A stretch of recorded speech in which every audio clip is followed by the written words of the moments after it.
അല്ല മക്കളെ, നമുക്കിനി പറയാനുള്ള സ്ട്രക്ചർ ഓഫ് ആറ്റമാണ്. സ്ട്രക്ചർ ഓഫ് ആറ്റം എന്ന് പറയുമ്പോൾ വളരെ സിമ്പിൾ ആയ ചാപ്റ്റർ ആണ്. തിയററ്റിക്കൽ പോയിന്റ് ഓഫ് വ്യൂ പഠിക്കുന്ന ചാപ്റ്റർ ആണ്. കുറച്ച് ഭാഗം മാത്രം ന്യൂമറിക്കൽസ് ആണ്, എളുപ്പം തന്നെയാണ്. ഓക്കെ, അപ്പൊ നമുക്ക് തുടങ്ങാം. Even two characteristic properties of cathode rays എന്നാണ് ആദ്യം ചോദിക്കുന്നത്. അപ്പോൾ കാഥോഡ് റേ ആനോഡ് റേ എന്ന ചാപ്റ്റർ ഇൻട്രൊഡക്ഷനിൽ പഠിക്കുന്ന കാര്യമാണ്. സിമ്പിൾ ആയിട്ട് പഠിച്ചു പോകുന്ന കാര്യമാണ്. നമുക്ക് എല്ലാവർക്കും അറിയുന്നതായിരിക്കും. They are negatively charge particle ആണ്. And they travel in straight line in the absence of electrical or magnetic field. അതായത് മാഗ്നറ്റിക് ഫീൽഡ് ഇലക്ട്രിക് ഫീൽഡ് ഇല്ലെങ്കിൽ അത് സ്ട്രൈറ്റ് ലൈൻ ആയിട്ട് പോകും. അല്ലെങ്കിൽ മാഗ്നറ്റിക് ഫീൽഡ് ഇലക്ട്രിക് ഫീൽഡ് എന്തെങ്കിലും സ്പ്ലിറ്റ് ചെയ്യും എന്നുള്ള കാര്യമൊക്കെ നമ്മൾ പഠിച്ചതാണ്. They are negative charge particle ആണ്. ദേ സ്ട്രൈറ്റ് ലൈൻ ആണ് സഞ്ചരിക്കുക എന്നുള്ള കാര്യങ്ങളൊക്കെ പഠിച്ചത്. 2 പോയിന്റ്സ് മാത്രം മതി ഇവിടെ. 2 ക്യാരക്ടേഴ്സ് ചോദിച്ചിട്ടുള്ളൂ. Then write any 2 characteristic of properties of canal ray അല്ലെങ്കിൽ ആനോഡ് റേ എന്ന് പറയുന്നു. They are positive charge particle ആണ്. Then their property depend on the nature of the gas present in the cathode ray. അതായത് ഏത് gas ആണോ നമ്മൾ കൊടുക്കുന്നത് അതിനനുസരിച്ചിരിക്കുന്നത് അതിന്റെ ഡിപ്പെൻഡ് ചെയ്യുന്നുണ്ട്, ആ പ്രോപ്പർട്ടി ഡിപ്പെൻഡ് ചെയ്യുന്നുണ്ട് ആനോഡ് റേ. പക്ഷേ കാഥോഡ് റേ ആണെങ്കിൽ ഇൻഡിപെൻഡന്റ് ആണ്. ഏത് ഗ്യാസ് ആണോ കൊടുക്കുന്നത് അതിന് ഇൻഡിപെൻഡന്റ് ആണെന്നുള്ള കാര്യം നിങ്ങൾ ഓർത്തിരിക്കണം. പക്ഷേ ആനോഡ് റേ ആണെങ്കിൽ ദേ ആർ ഡിപെൻഡന്റ് ആണ്. ഓക്കെ, ആ ഒരു കാര്യം നിങ്ങളൊന്ന് മനസ്സിലാക്കി വെക്കണം. Next, what are the important observation and conclusion made by Rutherford in alpha ray scattering experiment? alpha ray scattering experiment നടത്തിയപ്പോൾ റുദർഫോർഡ് എന്തെല്ലാം കൺക്ലൂഷനും അതേപോലെ തന്നെ ഒബ്സർവേഷൻ ഉണ്ടായിരുന്നു എന്ന് ആലോചിച്ച് നോക്കിയേ. എന്തായിരുന്നത്? Most of the alpha particles are passed through the gold foil without any deviation. നമ്മൾ പഠിച്ചിട്ടുണ്ടായിരിക്കും. അതായത് ആൽഫ പാർട്ടികൾ എന്ത് ചെയ്തിട്ടുണ്ട്? ഒരു ഡീവിയേഷനും ഇല്ലാതെ എന്ത് ചെയ്തിട്ടുണ്ട്? ഗോൾഡ് ഫോയിലൂടെ കടന്നു പോയിട്ടുണ്ട്. അതിന്റെ അർത്ഥം എന്തായിരിക്കും? മോസ്റ്റ് ഓഫ് ദ പാർട്ട് അതിന്റെ അർത്ഥം എന്ന് പറയുന്നത് അതിന്റെ കൺക്ലൂഷൻ എന്താണ്? Most space in the atom is empty എന്നാണ്. അപ്പോൾ ആറ്റത്തിലെ ഒരുവിധം ഭാഗങ്ങളൊക്കെ എന്താണ്? എംപ്റ്റി ആണ്. അതുകൊണ്ടാണ് ഈ ആൽഫ പാർട്ടികൾ എന്ത് ചെയ്യുന്നത്? ഗോൾഡ് ഫോയിലൂടെ ഒരു ഡീവിയേഷനും ഇല്ലാതെ കടന്നു പോകാൻ റീസൺ. ആൽഫ പാർട്ടികൾ ചാർജ് എന്താണ്? പോസിറ്റീവ് ചാർജാണ്. ഓക്കെ അല്ലേ? യെസ്. ഇനി ആൽഫ പാർട്ടികൾ നമ്മൾ ഹീലിയം ന്യൂക്ലിയസ് ആണ്. അത് ഹീലിയം ന്യൂക്ലിയസ് ആണ്. ഇനി small fraction of alpha particle was deflected by small angle. അതായത് കുറച്ച് ആൽഫ പാർട്ടികൾ എന്ത് ചെയ്യുന്നുണ്ട്? തിരിച്ച് പിറകോട്ട് എന്ത് ഡിഫ്ലക്ട് ചെയ്തിട്ടുണ്ട് എന്ന് പറയുന്നു. ചില ആംഗിൾ ചിലപ്പോൾ 180 ഡിഗ്രി ഡിഫ്ലക്ട് ചെയ്ത് വളരെ കുറച്ചാണ്. ബാക്കിയുള്ളതൊക്കെ അതിലും കുറഞ്ഞ ആംഗിളൊക്കെ എന്തെങ്കിലും ഡിഫ്ലക്ട് ചെയ്ത് പോയിട്ടുണ്ട്. അതിന്റെ റീസൺ എന്തായിരിക്കും മക്കളെ? Positive charge of the atom is concentrated in a very small volume of the centre called nucleus. അതായത് നമ്മൾ ആറ്റത്തിന്റെ സെന്ററിൽ മക്കളെ, ആറ്റം സെന്ററിൽ എന്ത് ചെയ്യുന്നുണ്ട്? പോസിറ്റീവ് പാർട്ട് എന്തുണ്ട്? കോൺസെൻട്രേറ്റ് ചെയ്തിരിക്കുന്നുണ്ട്. അപ്പോൾ നമുക്കറിയാം ആൽഫ പാർട്ടികൾ എന്ന് പറയുമ്പോൾ എന്താണ്? പോസിറ്റീവ് ചാർജ് ആണ്. പോസിറ്റീവ് ചാർജ് സാധനങ്ങൾ വരുമ്പോൾ സ്വാഭാവികമായിട്ട് ഡിഫ്ലക്ട് ചെയ്ത് പോകും. കാരണം പോസിറ്റീവ് റിപ്രസന്റ് ഉണ്ടായിരിക്കും. അതുകൊണ്ടാണ് കുറച്ച് ഭാഗം മാത്രമേ, സ്മോൾ വോളിയത്തിൽ മാത്രമേ സെന്ററിൽ ഉള്ളൂ. അതുകൊണ്ടാണ് ആൽഫ പാർട്ടികൾ ഡിഫ്ലക്ട് ചെയ്യാൻ റീസൺ. അല്ലാതെ 99 പാർട്ട് എന്ത് 99% എന്താണ്? ഡിഫ്ലക്ട് ചെയ്യാതെ പോയിട്ടുണ്ട്. കാരണം എന്താ? ഇത് സെന്ററിൽ കുറച്ച് ഭാഗത്ത് മാത്രമേ എന്തുള്ളൂ? പോസിറ്റീവ് പാർട്ട് ഉള്ളൂ. ബാക്കിയുള്ള ഭാഗം എന്താണ്? എംപ്റ്റി ആണ്. ഇതൊക്കെ എന്താണ്? എംപ്റ്റി ആണെന്നുള്ള കാര്യങ്ങൾ ഓർത്തിരിക്കണം. അതുകൊണ്ടാണ് ഡിഫ്ലക്ഷൻ നടക്കാതിരുന്നത്. കുറച്ച് ഭാഗം മാത്രം ഡിഫ്ലക്ട് ചെയ്യാൻ റീസൺ എന്തായിരുന്നു? അത് പോസിറ്റീവ് പാർട്ടാണ് സെന്ററിൽ കോൺസെൻട്രേറ്റ് ചെയ്തിരിക്കുന്നത്. വരുന്ന ആൽഫ ന്യൂക്ലിയസ് എന്താണ്? പോസിറ്റീവ് ചാർജ് തന്നെയാണ്. ഹീലിയം ന്യൂക്ലിയസ് എന്ന് പറഞ്ഞു കഴിഞ്ഞാൽ, ഹീലിയം എന്ന് പറഞ്ഞാൽ ആൽഫ പാർട്ടികൾ എന്താണ്? പോസിറ്റീവ് ചാർജ് ആണ്. അതുകൊണ്ട് എന്ത് ചെയ്തു? അത് ഡിഫ്ലക്ട് ചെയ്തു കുറച്ച് ഭാഗം മാത്രം. ശരിയല്ലേ? യെസ്. ഇനി a very few alpha particle were rebounded. അത് വളരെ കുറച്ച് മാത്രം എന്ത് ചെയ്തു? ആൽഫ പാർട്ടിക്കിൾ റീബൗണ്ട് ചെയ്തു. എന്ന് വെച്ചാൽ ഓൾമോസ്റ്റ് റീബൗണ്ട് എന്നാണ് പോയിട്ട് ഇതേ ഡയറക്ഷനിൽ തിരിച്ചു വരും. അതാണ് റീബൗണ്ട് എന്ന് പറഞ്ഞാൽ. അത് 180 ഡിഗ്രിയിലാണ് അത് റിഫ്ലക്ട് ചെയ്തിരിക്കുന്നത്. ഇതിന്റെ റീസൺ എന്തായിരിക്കും മക്കളെ?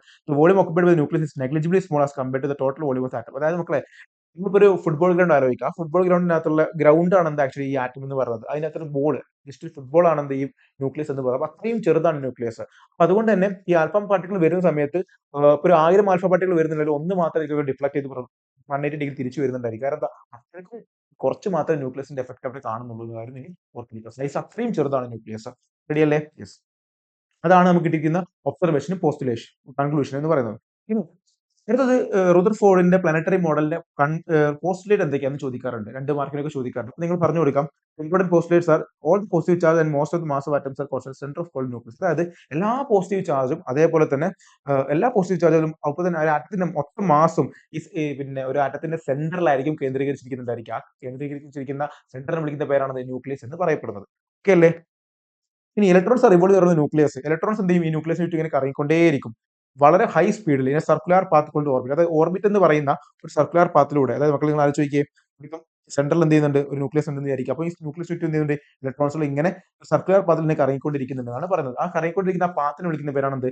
ഓർബിറ്റ്സ് എന്ന് വിളിക്കുന്നത്. എന്താണ്? ഓർബിറ്റ്സ്. പിന്നെ electrons in the nucleus. Electrons in the nucleus are held together by electrostatic force of attraction.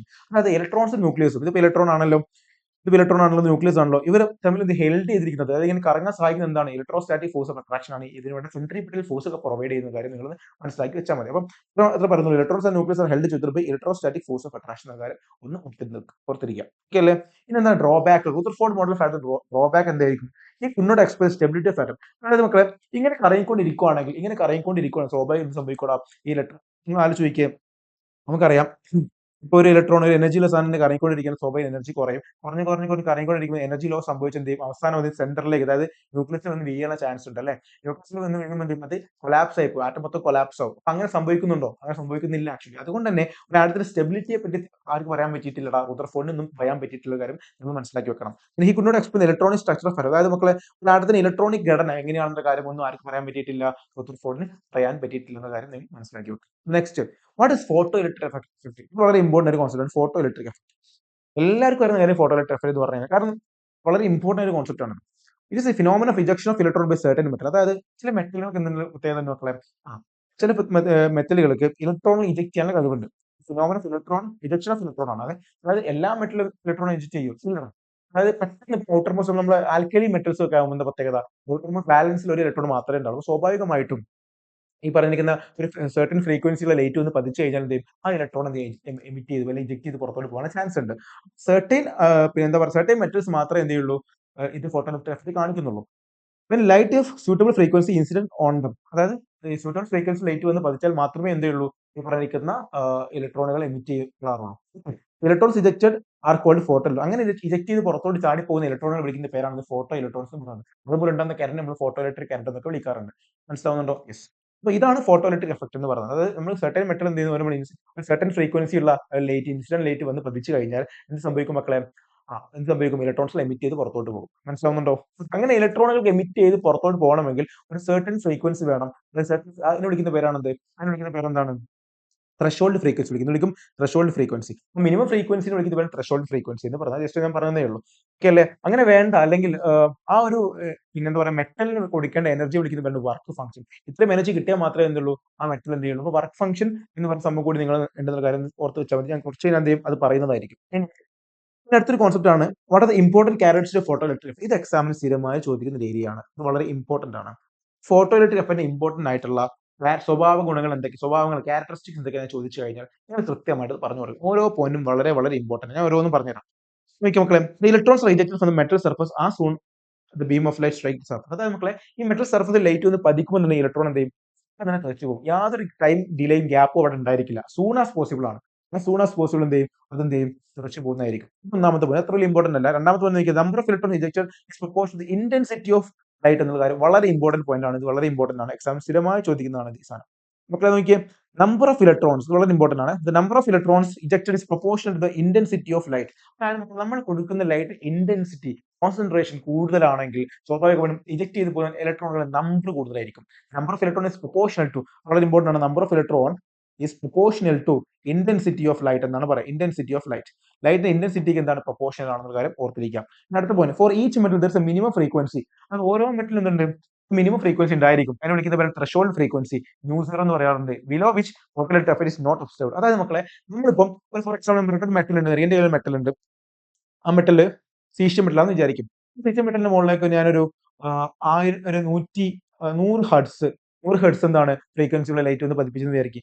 അതിന് ഒരു 120 ഹെർട്സ് ഉള്ള ഫ്രീക്വൻസി ലൈറ്റ് ഒന്ന് പതിച്ചാൽ മാത്രമേ സീഷ്യത്തിലുള്ള ആൾക്കുള്ള ഇലക്ട്രോൺ ചാടി പോകുന്നു വിചാരിക്കും. അപ്പൊ അതിന്റെ ത്രെഷോൾഡ് ഫ്രീക്വൻസി എത്രയാണോ? അത് 120 ഹെർട്സാ. അങ്ങനെ അതിന്റെ താഴെയുള്ള ഏത് ഹെർട്സ് ഉള്ള ഫ്രീക്വൻസി കൊടുത്തിട്ട് കാര്യമുണ്ടോ? ഇല്ല. അത് ഇലക്ട്രോൺ എന്തില്ല? എമിറ്റ് ചെയ്ത് പുറത്തോ പോവുകയില്ല. മിനിമം 120 ഹെർട്സ് കൊടുത്താൽ മാത്രം ജസ്റ്റ് ഇലക്ട്രോൺ ഇങ്ങനെ അനങ്ങി നിൽക്കും. 120.1 കൊടുത്താൽ ഇലക്ട്രോൺ എന്ത് ചെയ്യും? പുറത്തോട്ട് ചാടി പോവുകയും ചെയ്യും. മനസ്സിലാവുന്നുണ്ടോ? അപ്പൊ അതാണ് കോൺസെപ്റ്റ്. ഇനി അത് വളരെ ഇമ്പോർട്ടന്റ് പോയിന്റ് ആണ്. Kinetic energy of rejected electron is directly proportional to the frequency of the incident light. Is very very important. ഇപ്പൊ രണ്ട് പോയിന്റുകൾ നമ്മൾ കൃത്യമായി പഠിക്കണം. ഒന്ന് ഇന്റൻസിറ്റിയുമായി ബന്ധപ്പെട്ടത്, മറ്റൊരു കൈനറ്റിക് എനർജിയുമായി ബന്ധപ്പെട്ടത്. എന്താ കൈനറ്റിക് എനർജി പറയുന്നത്? കൈനറ്റിക് എനർജി അതായത് നമ്മൾ ഇലക്ട്രോണുകൾ ഇങ്ങനെ ചാടാൻ നിന്ന് കഴിഞ്ഞാൽ കൈനറ്റിക് എനർജി ഉണ്ടാവും? ഇല്ല. ചാടി കഴിഞ്ഞ് മൂവ് ചെയ്ത് തുടങ്ങുമ്പോഴാണ് കൈനറ്റിക് എനർജി ഉണ്ടാവുക. അപ്പൊ നമ്മൾ ഒരു ഫ്രീക്വൻസി ലൈറ്റ് വന്ന് പതിച്ചു കഴിഞ്ഞാൽ ഇലക്ട്രോൺസ് എന്ത് ചെയ്യും? സർഫസ് ഇങ്ങനെ ഇളകി നിൽക്കും. പിന്നെ എന്ത് ചെയ്യും? കുറച്ചുകൂടി എനർജി കൊടുത്തു കഴിഞ്ഞാൽ സ്വാഭാവികമായിട്ടും ഇലക്ട്രോൺ എന്ത് ചെയ്യും? ചാടി പുറത്തോട്ട് പോകും. മൂവ്മെന്റിന്റെ സമയത്ത് കിട്ടുന്ന എനർജിയാണ് കൈനറ്റിക് എനർജി എന്ന് പറയുന്നത്. കൈനറ്റിക് എനർജി ഇജക്റ്റ് ഇലക്ട്രോൺ, അങ്ങനെ ഇലക്ട്രോൺ ഇജക്ട് ചെയ്ത ഇലക്ട്രോണിന്റെ kinetic energy is proportional to frequency of incident light. അതായത് നമ്മളിപ്പോ നല്ല ഫ്രീക്വൻസി ഉള്ള നല്ല ഫ്രീക്വൻസിയുടെ ലൈറ്റ് ആണ് കൊടുത്തതെങ്കിൽ സ്വാഭാവികമായിട്ടും അതിന് കിട്ടുന്ന ഇലക്ട്രോണിന് കിട്ടുന്ന കൈനറ്റിക് എനർജി കൂടുതലായിരിക്കും. അത് ചാടിപ്പോകുന്ന വേഗത എന്തായിരിക്കും? കൂടുതലായിരിക്കും. ഇത്രയേ ഉള്ളൂ. So kinetic energy proportional to the എന്താണ് മക്കളെ? Frequency of the incident light nu എന്ന് പറയുന്നു. അപ്പൊ ഈ രണ്ട് കാര്യങ്ങൾ നിങ്ങൾ കൃത്യമായിട്ട് ഓർത്തിരിക്കണം. നമുക്ക് പറയാൻ പറ്റും മക്കളെ, എച്ച് ന്യൂ നമുക്ക് എല്ലാവർക്കും അറിയാം എന്ത്? H into nu minus nu zero is equal to half M V square. അതായത് ഈ കോൺസെപ്റ്റ് നിങ്ങൾ എല്ലാവർക്കും അറിയാം. എന്താ സംഭവം എന്നുള്ളത്? എച്ച് ന്യൂ എന്ന് പറഞ്ഞാൽ എന്താ? എച്ച് ന്യൂ എന്ന് പറഞ്ഞു കഴിഞ്ഞാൽ നമ്മളെ വരുന്ന ലൈറ്റ് ആണ്. എന്ത് വരുന്ന ലൈറ്റ്? നമ്മുടെ ഇൻസിഡന്റ് ലൈറ്റ് ആണ്. എച്ച് ന്യൂ എന്ന് പറഞ്ഞാൽ. എച്ച് ന്യൂ സീറോ എന്ന് പറഞ്ഞാൽ എന്താടാ? മിനിമം എനർജി എന്തിനു വേണ്ട എനർജിയാണ്? അത് വരുന്ന ലൈറ്റിന്റെ എനർജിയാണ് എച്ച് ന്യൂ എന്ന് പറയുന്നത്. ഇൻസിഡന്റ് ലൈറ്റിന്റെ എനർജിയാണ് എച്ച് ന്യൂ. ഇനി ആ ഒരു ഫോട്ടോ ഇലക്ട്രിക് എഫക്ട് നടക്കാൻ ആവശ്യമായിട്ടുള്ള എനർജിനെ വിളിക്കുന്ന പേരെന്താ? H nu zero. അതിനെ വിളിക്കുന്ന പേരാണ് വർക്ക് ഫംഗ്ഷൻ എന്ന് പറയുന്നത്. അത് ഓരോ മെറ്റലും ഡിഫറന്റ് ആയിരിക്കും. ഇപ്പൊ സീഷ്യത്തിന് വർക്ക് ഫംഗ്ഷൻ ആയിരിക്കില്ല, മറ്റ് എലമെന്റ് ഉണ്ടായിരിക്കാം. ഓക്കെ. ഇപ്പൊ സോഡിയത്തിനാകുമ്പോൾ അല്ലെങ്കിൽ പിന്നെ റുബീഡിയത്തിനാണെങ്കിലും ഒക്കെ ഡിഫറന്റ് ആയിരിക്കും. സീഷ്യത്തിനായിട്ടുള്ളതായിരിക്കും, റുബീഡിയത്തിന് ഉണ്ടായിരിക്കും. ഓരോ മെറ്റലും വർക്ക് ഫംഗ്ഷൻ ഡിഫറന്റ് ആയിരിക്കും. ഓക്കെ. അപ്പം എച്ച് ന്യൂ സീറോ എന്ന് പറഞ്ഞ വർക്ക് ഫംഗ്ഷൻ ആണ്. എച്ച് ന്യൂ എന്ന് പറയുന്നത് ഇൻസിഡന്റ് ലൈറ്റിന്റെ ഫ്രീക്വൻസി അല്ലെങ്കിൽ എനർജിയാണ്. അപ്പം നമുക്ക് ഇപ്പം വരുന്ന ലൈറ്റിന്റെ എനർജി എച്ച് ന്യൂ ആണെന്ന് വിചാരിക്കും. ഓക്കെ. ഒരു എക്സാമ്പിൾ ഞാൻ പറഞ്ഞുതരാം. ഞാൻ വരുന്ന ലൈറ്റിന്റെ എച്ച് ന്യൂ എന്ന് പറയുന്നത് ഇത് മെറ്റൽ സർഫസ് മെറ്റലാണ്. ഞാൻ വരുന്നത് ഈ ലൈറ്റിന്റെ ഒരു 850 കിലോ ജൂൾ ആണെന്ന് വിചാരിക്കാം. 850 കിലോ ജൂൾ എനർജിയാണ് വരുന്നത്. ഓക്കെ. അപ്പൊ ഇവിടുന്ന് ഈ ഇലക്ട്രോണുകളെ എമിറ്റ് ചെയ്യാൻ ആവശ്യമായുള്ള മിനിമം എനർജി എന്ന് പറയുന്നത് 800 കിലോ ജൂൾ ആണെന്ന് വിചാരിക്കാം. അപ്പൊ ബാക്കി 50 ജൂൾ എവിടെ പോകും? ബാക്കി 50 ജൂൾ ഇവിടുത്തെ ഇലക്ട്രോണുകളെ തെറിപ്പിച്ച് മൂവ് ചെയ്യാൻ സഹായിക്കും. അത് എത്രയായിരിക്കും? 50 കിലോ ജൂൾ ആയിരിക്കും. അപ്പൊ ഈ 50 കിലോ ജൂൾ ആണ് ഇതിന്റെ കൈനറ്റിക് എനർജി ആയിട്ട് വരുന്നത്. സോ നമുക്ക് എഴുതാൻ പറ്റും എന്ത്? വരുന്ന എനർജി എന്ന് പറയുന്നത് എന്താടാ? വരുന്ന എനർജി എച്ച് ന്യൂ ആണ്. വരുന്ന എനർജി എന്താണ്? എച്ച് ന്യൂ ആണ്.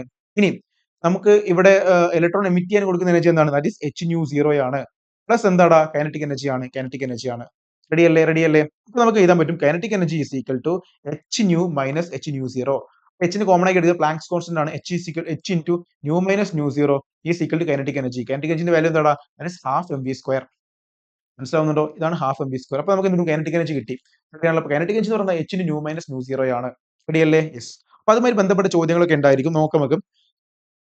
നോക്കിയേ. Threshold frequency of the metal is 7 into 10⁻14. Calculate kinetic energy of emitted electron when radiation frequency is 1 into 10⁻15 second inverse hits the metal. വളരെ സിമ്പിൾ ചോദ്യമാണ്. വളരെ സിമ്പിൾ ആണ്. നമുക്കറിയാം കൈനറ്റിക് എനർജി ഈക്വൽ എന്താണ്?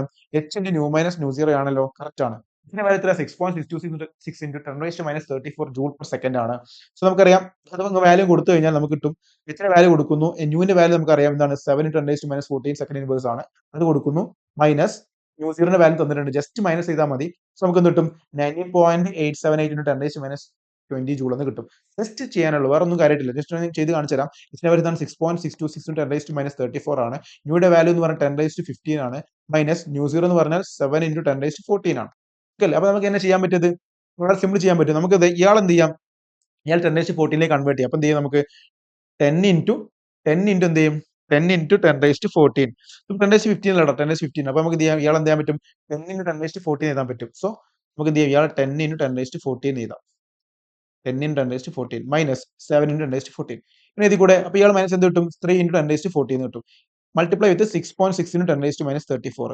6 into 3 എന്ന് പറഞ്ഞാൽ ഓൾമോസ്റ്റ് 6.6 into 3 എന്ന് പറയുമ്പോൾ ഓൾമോസ്റ്റ് 20 അടുത്തുണ്ടാകും.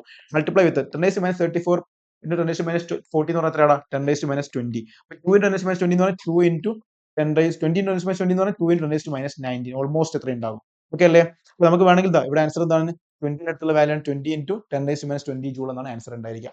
റെഡി അല്ലേ? സിമ്പിൾ അല്ലേ? യെസ്. നമ്മൾ പറയാൻ പോകുന്നത് എന്താണെന്ന് വെച്ചാൽ ഈ പറഞ്ഞിരിക്കുന്ന ഹൈഡ്രജൻ സ്പെക്ട്രവുമായിട്ട് ബന്ധപ്പെട്ടാണ്. ഹൈഡ്രജൻ സ്പെക്ട്രം ഒരുപാട് സ്പെക്ട്രൽ ലൈനുകൾ ഫോം ചെയ്യുന്നുണ്ട് അല്ലേ? സീരീസ് ഓഫ് ലൈൻസുകൾ ഉണ്ട്. അപ്പൊ നമുക്കറിയാം 5 സീരീസുകളാണ് പ്രധാനമായി പഠിക്കാനുള്ളത്. Lyman series, Balmer series, nation series, bracket series, fund series. ഓരോന്നിനും അതിന് കറസ്പോണ്ടിങ് ആയിട്ടുള്ള സ്പെക്ട്രൽ റീജിയൻ പഠിക്കേണ്ടതായിട്ടുണ്ട്. കാരണം ഏറ്റവും ഇമ്പോർട്ടന്റ് എന്ന് പറഞ്ഞു കഴിഞ്ഞാൽ അതിന്റെ ഈ ബാമർ സീരീസിൽ കാണുന്ന റീജിയൻ എന്താണെന്നുള്ളത്. ബാമർ സീരീസ് നമുക്ക് കാണാൻ വിസിബിൾ ആയിരിക്കും. നമുക്ക് കണ്ണോട് കാണാൻ പറ്റുന്നുണ്ടെങ്കിൽ അത് എന്ത് സീരീസ് ആണ്? ബാമർ സീരീസ് ആണ്. കാരണം ബാമർ സീരീസ് മാത്രമാണ് വിസിബിൾ റീജിയൻ ആയിട്ടുള്ളൂ. ബാക്കിയൊക്കെ എന്തായിരിക്കും? ബാക്കിയൊക്കെ അല്ലെ ലൈമാൻ സീരീസ് അൾട്രാവയലറ്റ് ആണെങ്കിൽ ബാക്കി വരുന്ന പാഷനും ബ്രാക്കറ്റും ഫണ്ടും ഒക്കെ എന്താണ്? ബാക്കി 3 എന്താണ്? ഇൻഫ്രാറെഡ് റീജിയൻ ആണ്. ഇൻഫ്രാറെഡ് റീജിയൻ ആണ്. എക്സാം ചോദിക്കുന്നുണ്ട്. നമുക്ക് കണ്ണോട് കാണാൻ വിസിബിലിറ്റി ഉണ്ടെങ്കിൽ അത് ഏത് സീരീസ് ആണെന്ന് ചോദിച്ചാൽ ഉറപ്പായിട്ടും പറഞ്ഞ ബാമർ സീരീസ് ആണ്. എന്താണ്? ബാമർ സീരീസ് ആണ്. റെഡി അല്ലേ? അപ്പോൾ ചോദ്യം ഉണ്ടായിരിക്കും series of line of hydrogen spectrum that visible അവർ നൈക്കഡ് കണ്ണോട് കാണാൻ പറ്റുന്നതാണ്. ദാറ്റ് ഇസ് ബാമർ സീരീസ് ആണ്. Give the important postulate of Bohr atom of model. Bohr atom of model പ്രധാനപ്പെട്ട ഇമ്പോർട്ടന്റ് പോസ്റ്റേറ്റ് ചോദിച്ചു കഴിഞ്ഞാൽ നിങ്ങൾ കൃത്യമായിട്ട് പറഞ്ഞു കൊടുക്കണം. എന്താണത്? ഇവിടെ പ്രധാനമായിട്ട് നിങ്ങൾ ഓർത്തിരിക്കുന്ന പോയിന്റ് എന്ന് പറയുന്നത് ഇതാണ്. Angular momentum of electron is integral multiple of h/2π. ഈ ഒരു കാര്യം നിങ്ങൾ നിർബന്ധമായി പഠിക്കണം. ആൻഡ് ആംഗുലർ മൊമെന്റ് ആണ് MVR is equal to നിങ്ങൾ പഠിച്ചിട്ടുണ്ടാവും. MVR angular moment is equal to NH/2π എന്നൊരു കാര്യം. ഓക്കെ, ഇത് വളരെ ഇമ്പോർട്ടന്റ് ആയ ഒരു പോയിന്റ് ആണ്. ഇനി നിങ്ങൾ ഒരുപാട് പോയിന്റുകൾ പറയുന്നത് ജസ്റ്റ് ഒന്ന് വായിച്ചു തരാം. Electrons in hydrogen atom can move around nucleus in a circular path called radius. Fixed radius energy. അതായത് നമ്മൾ ഇലക്ട്രോണുകൾ നേരത്തെ പറഞ്ഞു ഓർബിറ്റ്സിലൂടെ കറങ്ങുന്നുണ്ടെന്ന്. അതൊരു ഫിക്സഡ് സർക്കുലർ പാത്ത് ആണെന്നും അതിന് എന്തുണ്ട് ഓർബിറ്റ് എന്ന് വിളിച്ചു. മാത്രമല്ല നമ്പർ ചെയ്തിരിക്കുന്നു 1, 2, 3. ഇത് ഷെല്ലുകൾ പോലെ. അതായത് നമുക്കറിയാം ഇലക്ട്രോണുകൾ ഇപ്പം ഇങ്ങനെ കറങ്ങിക്കൊണ്ടിരിക്കുന്നത് K എന്നും ഇത് L എന്നും ഇത് M എന്നുള്ള കാര്യമൊക്കെ പറഞ്ഞു. ഇപ്പൊ ഒരു ഫിക്സ്ഡ് സർക്കുലർ ഓർബിറ്റിലൂടെ കറങ്ങിക്കൊണ്ടിരിക്കുകയാണ് ഇലക്ട്രോണുകൾ എന്ന കാര്യം പറഞ്ഞിട്ടുണ്ട്. മാത്രമല്ല അദ്ദേഹം പറയുന്ന മറ്റൊരു കാര്യം energy of electron in orbit does not change time. ടൈമിനനുസരിച്ച് എനർജി എന്തിനും മാറുന്നില്ല. അതായത് ഒരു ഓർബിറ്റിലുള്ള എനർജി, അതായത് ഒരു ഓർബിറ്റിലെ ഇലക്ട്രോൺ എനർജി സമയം കൂടുന്നതനുസരിച്ച് എന്ത് ചെയ്യുന്നില്ല, മാറുന്നില്ല. അത് നമ്മൾ നേരത്തെ പറഞ്ഞിരുന്നു. നമ്മുടെ റോദർഫോർഡ് മോഡൽ ഫാക്ടറിൽ പറഞ്ഞ ഒരു ഡ്രോബാക്ക് ആയിരുന്നു എന്ത്, എന്തായിരുന്നു, ഇങ്ങനെ കറങ്ങിക്കൊണ്ടിരിക്കുമ്പോൾ സമയം കൂടുന്ന എനർജി കുറഞ്ഞ് അവസാനം എന്ത് ചെയ്യും, ന്യൂക്ലിയസിൽ പോയിട്ട് ബാഡ് അല്ലെങ്കിൽ എന്ത് ചെയ്യും, കൊലാപ്സ് ചെയ്യുന്നുള്ള കാര്യമൊക്കെ. അപ്പൊ അതുപോലെ സമയം കൂടുന്നതനുസരിച്ച് എന്ത് ചെയ്യുന്നില്ലടാ, എനർജി കുറയുന്നില്ല എന്നുള്ള കാര്യമാണ് അടുത്തതായിട്ട് ഇവിടെ പറയുന്നത്. The frequency of radiation. പിന്നെ മറ്റൊരു കാര്യം, നമ്മളിപ്പം ഈ ഒരു സ്റ്റേറ്റ് ഹയർ എനർജി സ്റ്റേറ്റിൽ നിന്ന് ലോവർ എനർജി സ്റ്റേറ്റിലേക്കോ അല്ലെങ്കിൽ ലോവർ നിന്ന് ഹയറിലേക്കോ ഇലക്ട്രോൺ ജമ്പ് ചെയ്യുമ്പോൾ ഉണ്ടാവുന്ന എനർജി ചേഞ്ച് വിളിക്കുന്ന പേരാണ് ഡെൽറ്റ ഇ എന്ന് പറഞ്ഞാൽ. ഡെൽറ്റ എന്ന് പറഞ്ഞാൽ എനർജി ചേഞ്ച് ആണ്. ആ സമയത്ത് എമിറ്റ് ചെയ്യുന്ന റേഡിയേഷൻ ഫ്രീക്വൻസിന്റെ ഇക്വേഷൻ ഉണ്ട്. That is nu is equal to delta E divide by h എന്ന. അതെങ്ങനെ കിട്ടിയ equation? We know that E equal to H nu എന്നാണ്. സ്വാഭാവികമായിട്ടും എന്താണ് nu is equal to E by h എന്നാണ്. സംഭവം മാത്രമാണ് ഇവിടെ കൊടുത്തിരിക്കുന്നത്. അപ്പം എമിറ്റഡ് ഫ്രീക്വൻസിയുടെ അല്ലെങ്കിൽ അബ്സോർബ്ഡ് ഫ്രീക്വൻസിയുടെ ഒക്കെ ഇക്വേഷൻ കണ്ടുപിടിക്കാൻ ചോദിച്ചാൽ change in energy divided by h Planck constant ആണെന്ന കാര്യം നിങ്ങൾ ജസ്റ്റ് ഒന്ന് ഓർത്തിരിക്കുക. ഇനി എന്താണ് ബോർ മോഡൽ ഫാറ്റത്തിന് പറഞ്ഞിരിക്കുന്ന ഡ്രോബാക്കുകൾ, ലിമിറ്റേഷൻ ചോദിച്ചാൽ സിമ്പിൾ ആയിട്ട് പറയാൻ പറ്റും. It could not explain the fine spectrum of hydrogen atom. അതായത് ഹൈഡ്രജൻ ആറ്റത്തിന്റെ ഫൈൻ സ്പെക്ട്രത്തിനെ പറ്റി കൃത്യമായിട്ട് ആർക്കും എന്ത് പറയാൻ പറ്റില്ല, ബോറിന് പറയാൻ പറ്റിയില്ല എന്നുള്ള കാര്യമാണ് നിങ്ങൾ ഒന്നാമതായിട്ട് ഓർത്തിരിക്കേണ്ടത്. മറ്റൊരു കാര്യമാണ് it could not explain the spectrum of atom other than hydrogen atom. അതായത് ഇത്രയും നേരം ഈ ബോർ പറഞ്ഞത് മൊത്തം എന്ത് വെച്ചിട്ടാണ്, എന്താണ് അദ്ദേഹം എടുത്തിരിക്കുന്ന റെഫറൻസ്, ഹൈഡ്രജൻ ആറ്റമായി ബന്ധപ്പെടുത്തിയിട്ടാണ്. അല്ലാതെ ഹൈഡ്രജൻ അല്ല ഒരു പിന്നെ ഹൈഡ്രജൻ അല്ലാത്ത ആറ്റത്തിനെ പറ്റിയൊന്നും അദ്ദേഹത്തിന് പറയാനേ പറ്റിയിട്ടില്ല. അദ്ദേഹം കൺസിഡർ ചെയ്തിരിക്കുന്നത് 1 ഇലക്ട്രോൺ ഉള്ള ഹൈഡ്രജൻ ആറ്റവുമായി ബന്ധപ്പെട്ടുള്ള കാര്യങ്ങളാണ്. അപ്പൊ അദ്ദേഹത്തിന് other than hydrogen atom explain ചെയ്യാൻ പറ്റില്ല എന്നുള്ള വലിയൊരു ഡ്രോബാക്ക് തന്നെയാണ്. ഇനി മറ്റൊരു കാര്യം, could not explain Stark effect and Zeeman effect. എന്തൊരു സ്റ്റാർക്ക് ഇഫക്ട് എന്ന് പറഞ്ഞാൽ സ്പെക്ട്രൽ ലൈനുകൾ ഈ നമ്മുടെ ഇലക്ട്രിക് ഫീൽഡ് സ്പ്ലിറ്റ് ചെയ്യുന്ന ഒരു പ്രതിഭാസമുണ്ട്. അതിനെ വിളിക്കുന്നതാണ് സ്റ്റാർക്ക് ഇഫക്ട് എന്ന് പറയുന്നത്. അതേപോലെ സീമൻ എന്ന് പറഞ്ഞാൽ എന്താ, ഈ സ്പെക്ട്രൽ ലൈനുകൾ നമ്മുടെ മാഗ്നറ്റിക് ഫീൽഡ് സ്പ്ലിറ്റ് ചെയ്യുന്ന പ്രതിഭാസമുണ്ട്. അതിനെ വിളിക്കുന്നവരാണ് സീമൻ എഫക്ട്. അപ്പൊ എന്തുകൊണ്ടാണ് ഇവർ സ്പ്ലിറ്റ് ചെയ്യുന്നത് എന്നുള്ള കാര്യം ആർക്കും എക്സ്പ്ലെയിൻ ചെയ്യാൻ പറ്റില്ല, ബോറിന് എക്സ്പ്ലെയിൻ ചെയ്യാൻ പറ്റില്ല എന്നുള്ളതാണ് അടുത്തൊരു ലിമിറ്റേഷൻ ആയിട്ട് പറയുന്നത്. ശരിയല്ലേ? ഇനി വാട്ട് ഡു യു മീൻ, അടുത്തൊരു വളരെ ഇമ്പോർട്ടൻസ് ആണ്. What do you mean by dual nature of matter? ഇത് വളരെ അടിപൊളി സംഭവമാണ്. അതായത് നമ്മുടെ ഡീബ്രോഗിൽ ഡുവൽ നാച്ചർ ഓഫ് മാറ്റർ അല്ല, ഡുവൽ നാച്ചർ ഓഫ് മാറ്റർ നിങ്ങൾ കേട്ടിട്ടുണ്ടോ? ആക്ച്വലി നമുക്ക് എല്ലാവർക്കും അറിയാം പാർട്ടിക്കിൾ നാച്ചർ ഉണ്ട്. നമുക്ക് എല്ലാവർക്കും പാർട്ടിക്കിൾ നാച്ചർ ഉണ്ട്, വേവ് നാച്ചർ ഉണ്ട്. എനിക്ക് എന്തുണ്ട്, ഒരു പാർട്ടിക്കിൾ നാച്ചർ ഉണ്ട്. അതാണ് മാസ് പറയുന്നത്. അതുപോലെ എനിക്ക് വേവ് നാച്ചറും ഉണ്ട്. എനിക്ക് വേവ് നാച്ചർ കാണാൻ പറ്റുന്നുണ്ടോ? അപ്പൊ ഞാൻ വേവ് പോകുന്ന പോലെയാണോ പോകുന്നത്? അല്ല. അതെന്തുകൊണ്ടാ? നമുക്കറിയാം wavelength equation lambda equal H by M B. അല്ലേ? Lambda H by M B. അവിടെ മാസ് വളരെ കൂടുതൽ. എനിക്ക് മാസ് കൂടുമ്പോൾ ലാംഡ വളരെ കുറയും. അതുകൊണ്ട് എനിക്ക് ലാംഡ കാണാൻ പറ്റുന്നില്ല. അതുകൊണ്ട് വേവ് നാച്ചർ എനിക്ക് കാണാൻ പറ്റാത്തതാണ്. മനസ്സിലാവുന്നു നിങ്ങൾക്ക്? അപ്പൊ എനിക്കൊരു പാർട്ടിക്കൽ നാച്ചറും ഉണ്ട്, എനിക്ക് വേവ് നാച്ചറും ഉണ്ട്. അപ്പൊ ഒരു സാധനത്തിന് എന്തുണ്ട്, ഒരു പാർട്ടിക്കൽ നാച്ചറും ഉണ്ട്, വേവ് നാച്ചറും ഉണ്ട്. അതാണ് ഡ്യുവൽ നാച്ചർ ഓഫ് മാറ്റർ എന്ന് പറയുന്നത്. ഓക്കെ അല്ലേ? Matter has 2 type of nature, particle nature and wave nature. This is known as dual nature of matter എന്ന് പറയുന്നു. ഇനി അതെങ്ങനെയാണ് നമ്മൾ എക്സ്പ്ലെയിൻ ചെയ്യുന്നത്, മാത്തമാറ്റിക് എക്സ്പ്ലെയിൻ ചെയ്യുന്നത്? ദാറ്റ് ഈസ് ഡൺ ബൈ എന്താണ് ഇക്വേഷൻ ഉണ്ട്, de Broglie equation. Lambda is equal to H by P.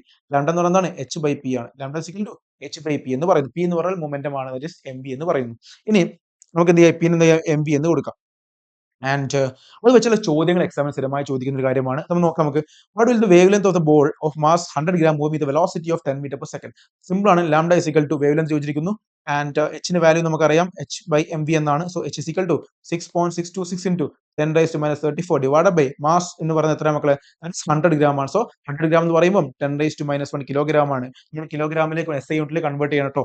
Velocity will be 10 meter per second. So 10 എന്ന് കൊടുക്കുന്നു. അപ്പോൾ സിമ്പിൾ ആണ് മക്കളെ. 10 into 10⁻1 1 ആണ്. സോ ആൻസർ വിൽ ബി ഇത് തന്നെയായിരിക്കും, എച്ച് തന്നെയായിരിക്കും അതിന്റെ വാല്യൂ എന്ന് പറയുന്നത്. സിമ്പിൾ അല്ലേ? യെസ്. ഇനി state Heisenberg uncertainty principle gives mathematical form. Heisenberg uncertainty principle എന്താ പറയുന്നത്? It is impossible to determine simultaneous. അതായത് മക്കളെ നമുക്ക് ഒരിക്കലും ഇമ്പോസിബിൾ ആണ്. അതായത് സൈമൾട്ടേനിയസ് ആയിട്ട് ഒരേ സമയത്ത് തന്നെ ഒരു ഇലക്ട്രോണിന്റെ പൊസിഷനും മൊമെന്റും കൂടി കണ്ടുപിടിക്കാൻ പറ്റത്തില്ല.